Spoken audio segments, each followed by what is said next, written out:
Hello दोस्तों, नमस्कार। मैं हूं साधना। स्वागत है आपका मेरे चैनल में। मैं एक बेटी विवाह का गीत गाने जा रही हूँ। उम्मीद करती हूँ आपको ये गीत पसंद आएगा। गीत पसंद आए तो प्लीज मेरे चैनल को सब्सक्राइब, वीडियो को लाइक, शेयर और कमेंट जरूर करें।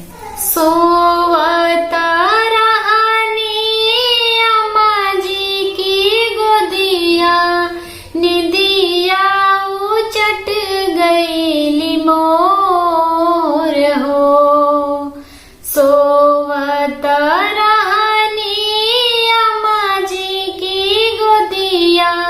निदिया उचट गईली मोर हो। के करे दुआरे बाबा बाजन बाजेला, के कर रचब बियाह हो। के करा दुआरे बाबा बाजन बाजेला, के कर रचब बियाह हो। तुही बेटी आउर, तुही बेटी बाउर, तुही जे चतुरी सियान हो। तुही बेटी आउर, तुही बेटी बाउर, तुही जे चतुरी सियान हो।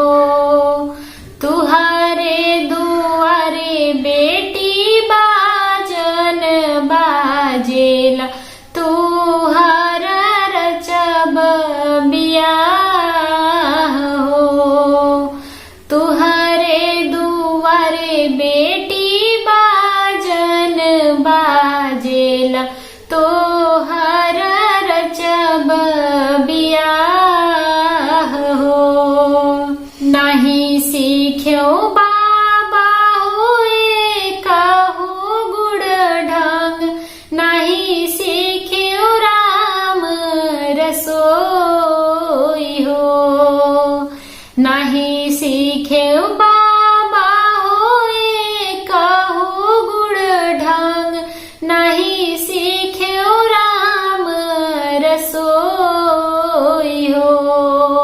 सास ननद मिली ताना जे मरी है, हमसे सहल नहीं जाई हो।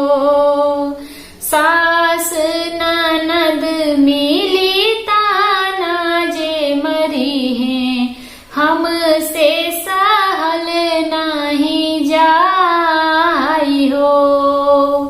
सीखी ले हूँ बेटी हो गुड़ ढंगा, सीखी ले